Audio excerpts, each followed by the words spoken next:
A Shorewood teen is in the national spotlight because of his determination to make this world a more positive and inclusive place.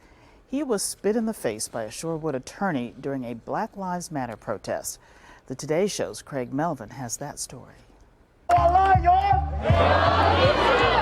On June 6th, 17-year-old Eric Lucas led a Black Lives Matter demonstration in Shorewood, Wisconsin. But the peaceful protest took a turn when a white woman spat in Eric's face. Injustice anywhere is a detriment to justice everywhere. Day in and day out, my hope diminishes. The hope that my people and me, a young black man living in a white America, can one day be equal. Eric grew up in an abusive home and eventually landed in foster care. At a young age, I've seen a lot. I had to adapt to a lot. I had to learn from a lot. I had to grow up and be more mature at a younger age. So I could adapt and continue to move forward. At age 13, he was placed with the McCorkle family, who later became his guardians, moving him to the suburb of Shorewood, Wisconsin. Everything changed. My world flipped upside down. I'm coming from poverty and I'm coming from the poor parts of Milwaukee. So I'm in a predominantly white neighborhood with folks that I feel like don't understand me. Immediately, Eric says he felt out of place in his new school. The first month of me going to school at Shorewood Intermediate School, a white kid that lived in Shorewood as well told me to get on the bus and ride, catch the city bus back to where I'm from. In the streets, where it's at, we gon' take our business back. But soon he would find his footing with a group of friends who shared his views. Some of my best friends that I'm still cool with today, they introduced me to an organization called Urban Underground. And Urban Underground taught me a lot about systemic oppression and how to point out systemic oppression, how to fight systemic oppression. Through that education, Eric felt compelled to speak out against racial injustice for himself and his community. I'm tired of feeling like this. I'm tired of seeing other folks that look like me being tired of this, and I'm tired of hearing about it. I'm tired of talking about it. I'm tired of seeing it on the news. I'm tired of growing up and watching it happen all my life and me still sitting here and not doing anything.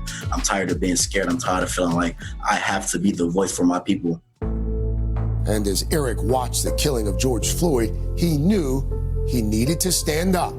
I just thought, okay, what can I do to create a symbol? Not a symbol of peace, not a symbol of equality, but a symbol of tiredness and a symbol of affirmative action, a symbol of fighting back. And I came to the conclusion that it's time to march.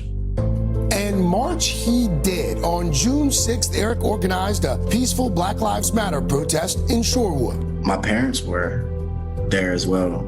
I felt empowered. It was exhilarating seeing the crowd, seeing the people, seeing how we controlled the crowd and how the crowd listened, and just stepping up to the plate and leading with the folks that I love and that love me back.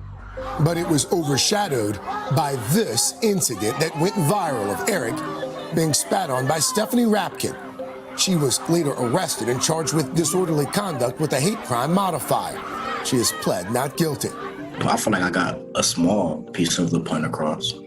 I feel like more often than not, the movement is lost in the assault because more people tend to focus on how I was assaulted and they don't really focus on the great work that we was putting forward.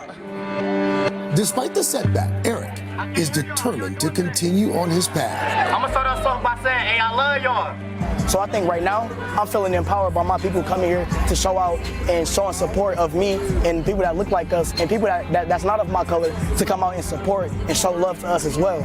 So just revolutionary, angry, motivated. I'm not tired, I'm energized.